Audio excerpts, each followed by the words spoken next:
Bonjour Mathieu Darnaud. Bonjour. Merci de nous avoir rejoints ici en Merci. direct sur Public Sénat. Vous étiez effectivement avec les autres présidents des groupes de la droite et du centre du Sénat. Qu'est-ce que vous a dit Sébastien Lecornu ce matin? Il a fait le bilan de ce qui vient de se passer, de ce qui a été voté, notamment au cours du week-end dernier à l'Assemblée nationale. Et puis, il nous a dit que maintenant, l'examen allait débuter au Sénat. Et donc, il faudrait que nous puissions justement réaffirmer les positions qui sont les nôtres. Nous les avons rappelées avec constance, c'est-à-dire moins d'impôts. Nous ne voulons pas d'impôts supplémentaires, nous ne voulons pas de nouvelles taxes et nous voulons plus d'économies. On n'entend pas à ce que le Parlement, ni même le gouvernement fasse la poche des Français. On veut être clair, constant, comme nous l'avons toujours réaffirmé ici même. Oui, parce qu'à plusieurs reprises depuis le début de l'examen du projet de finances à l'Assemblée nationale, le gouvernement qui a donné des gages aux socialistes. Est-ce que vous leur dites qu'ils sont allés trop loin? Il faut qu'ils reviennent à une sorte de bonne mesure dans ce qu'ils ont fait comme annonce?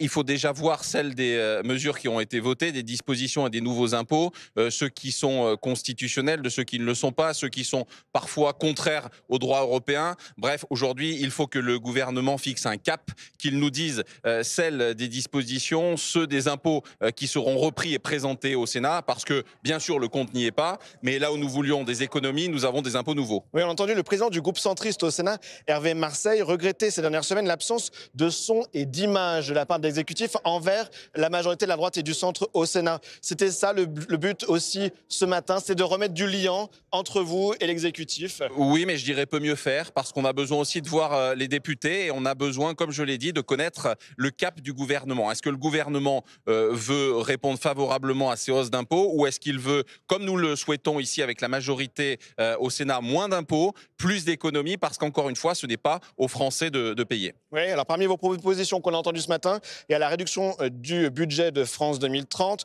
du budget de l'AME, aussi de l'aide publique au développement, le non-remplacement de fonctionnaires qui partent à la retraite, aussi sur le budget du pass culture. Tout ça, ça peut passer, alors qu'il faut aussi chercher un compromis avec des députés.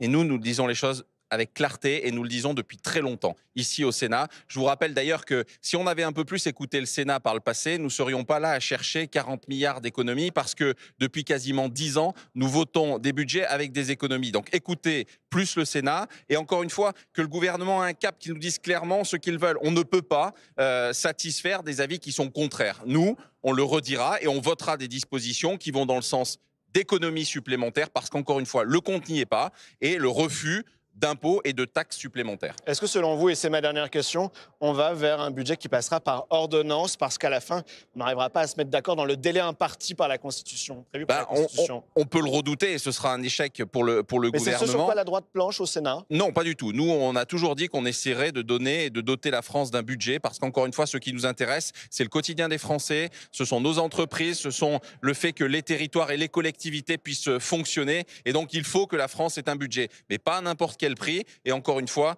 nous avons besoin de clarté de la part du gouvernement. Et bien entendu, votre message, Mathieu Darnaud, au micro de Public Sénat, vous demandez de la clarté à Sébastien Lecornu. Dans les prochains jours, dans les prochaines semaines, il doit s'exprimer. Oh, tout de suite, même s'il le souhaite, hein, il a l'occasion de le faire, y compris sur les séquences de questions d'actualité au gouvernement. Eh bien, on suivra ça très précisément. Merci à vous, Merci à vous. Mathieu Darnaud.